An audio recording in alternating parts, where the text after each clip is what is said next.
तो जो स्क्विंट और जो ऑर्थोपेडिक्स के जो लेक्चर है उसको समझने से पहले आपको एक्स्ट्रा ओकुलर मसल्स के बारे में समझना होगा। अगर आप hello friends, welcome to my channel optometric Hindi special. I am consultant optometrist. तो आज हमारा स्क्विंट एंड ऑर्थोपेडिक्स का लेक्चर 2 है। तो अगर आपने लेक्चर 1 नहीं देखा है तो आप हमारी यूट्यूब चैनल पर जाके लेक्चर 1 देख सकते हैं और लेक्चर 1 का लिंक मैंने नीचे डिस्क्रिप्शन में दे दिया है। तो स्क्विंट एंड ऑर्थोपेडिक्स का हमने अलग से ऑनलाइन क्लासें स्टार्ट की है। तो सबसे पहले हम स्टूडेंट का बेस तैयार कर रहे हैं और धीरे धीरे स्टेप बाय स्टेप चलेंगे। तो एक स्क्विंट एंड ऑर्थोपेडिक्स को जानने से पहले आपको जो एक्स्ट्रा ओकुलर मसल्स है उसके बारे में पता होना चाहिए। तो आज हम इस वीडियो में जो लेक्चर 2 है, इस लेक्चर 2 में आपको बताएंगे कि जो एक्स्ट्रा ओकुलर मसल्स होती है उसके एनाटॉमी के बारे में आपको बताएंगे। क्योंकि जो स्क्विंट एंड ऑर्थोपेडिक्स जो अपना सिलेबस है, उस सिलेबस से पहले आपको जो एनाटॉमी है एक्स्ट्रा ओकुलर मसल्स की, उसके बारे में आपको जानना है।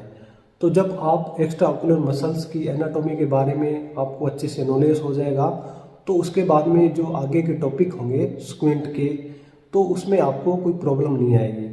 अगर आप जो एनाटॉमी है उसके बारे में आपको पता नहीं है तो जो आगे के टॉपिक है वह आपको समझ में नहीं आएंगे।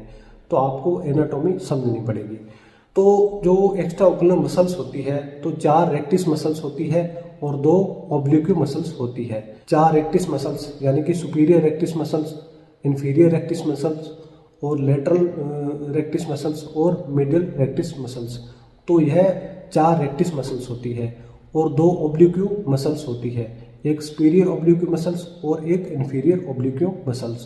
तो इन चारों का अलग अलग वर्क होता है, यानी कि जो अपनी आँख है उसको मूवमेंट करवाती है। जैसे अपने राइट देखते हैं या फिर लेफ्ट देखते हैं, ऊपर देखते हैं या फिर नीचे देखते हैं। तो ये जो मूवमेंट है यह एक्स्ट्रा ओकुलर जो मसल्स होती है उसके द्वारा होता है। तो आज हम इसी के बारे में आपको समझाने वाले हैं। तो दोस्तों इस वीडियो को आप पूरा देखें, पूरा देखेंगे तो आपको अच्छे से समझ आएगा। तो आज मैं इस वीडियो में आपको इस टॉपिक के बारे में पूरा एक्सप्लेन करूंगा।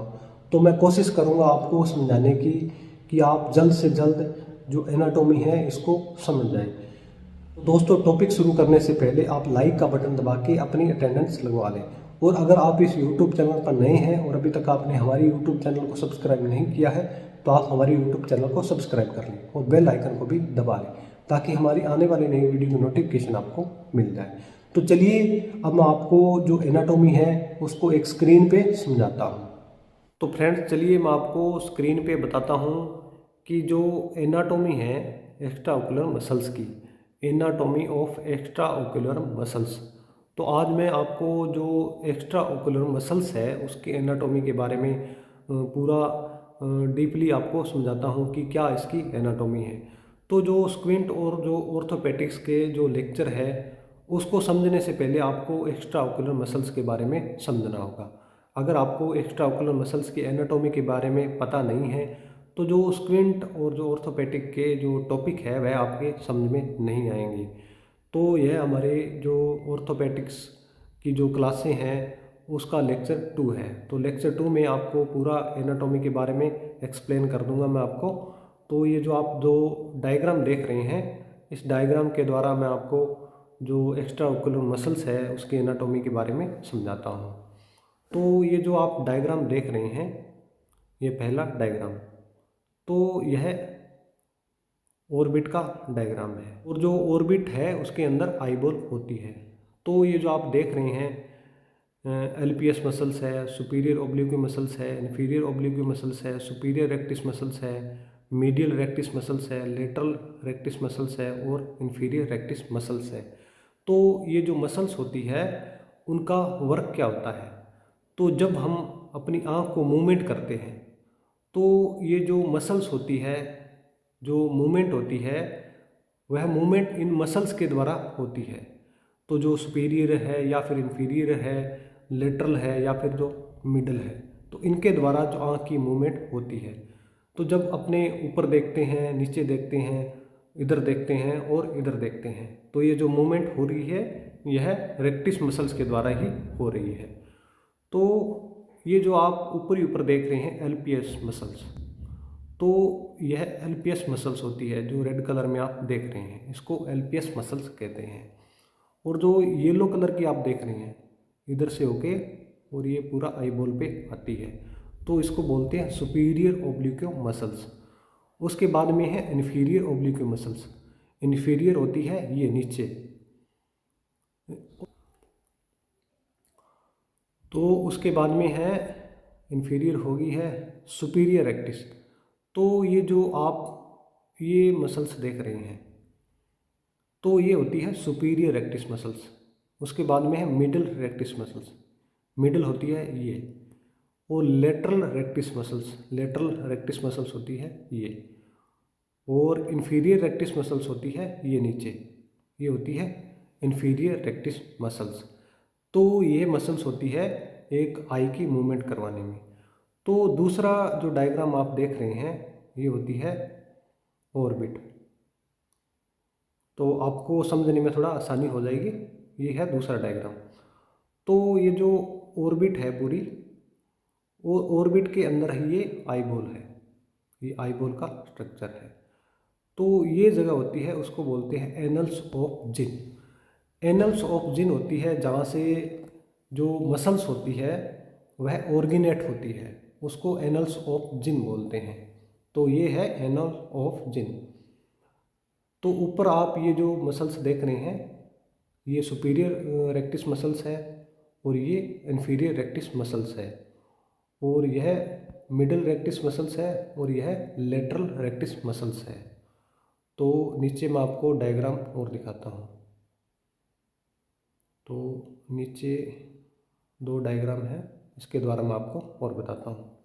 जैसे ये पूरी ऑर्बिट है, ये ऑर्बिट है और ये आई बॉल है। तो ये जो आप मसल्स देख रहे हैं ये सुपीरियर ओब्लिक्यू मसल्स है, और यहाँ से होती हुई इधर आती है आई बॉल पे, जिसको टॉर्चलिया बोलते हैं। और उसके बाद में सुपीरियर ओब्लिक्यू टेंडन्स, ये टेंडन्स होता है। और सुपीरियर रेक्टिस मसल्स, ये सुपीरियर रेक्टिस मसल्स है।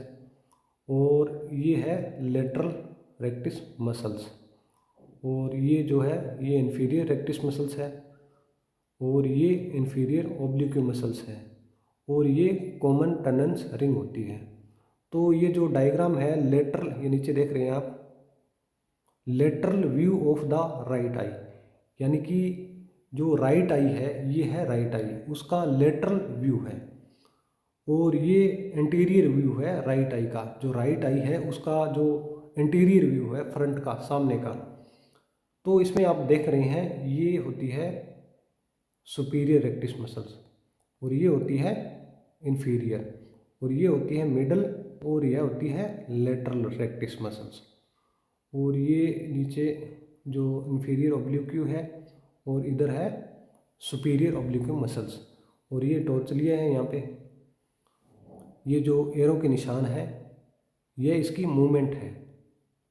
इस मूवमेंट के बारे में मैं आपको नेक्स्ट वीडियो में बता दूंगा। ये इसकी मूवमेंट है, तो मैं आपको थोड़ा दोबारा बता देता हूँ ताकि आपको जल्दी याद हो जाए। तो ये मसल्स होती है जो आई की मूवमेंट करवाती है। एलपीएस मसल्स है, और सुपीरियर ओब्लिक्यू मसल्स है, इन्फीरियर ओब्लिक्यू मसल्स है, सुपीरियर रेक्टिस मसल्स है, मिडिल रेक्टिस मसल्स है, लेटरल रेक्टिस मसल्स है, और इन्फीरियर रेक्टिस मसल्स है। और यह एनल्स ऑफ जिन होता है जहाँ से जो रेक्टिस मसल्स होती है वह ऑर्गेनेट होती है। दोस्तों, मैं आपको जो एनाटॉमी के बारे में आपको जो बताया है उसके आप नोट्स तैयार कर लें, और अपने धीरे धीरे स्टेप बाय स्टेप जो टॉपिक है उनका सिलेबस हम पूरा करेंगे। तो दोस्तों, एनाटॉमी के बारे में आपको समझ में आ गया होगा। तो मिलते हैं नेक्स्ट वीडियो में एक नए टॉपिक के साथ में। धन्यवाद।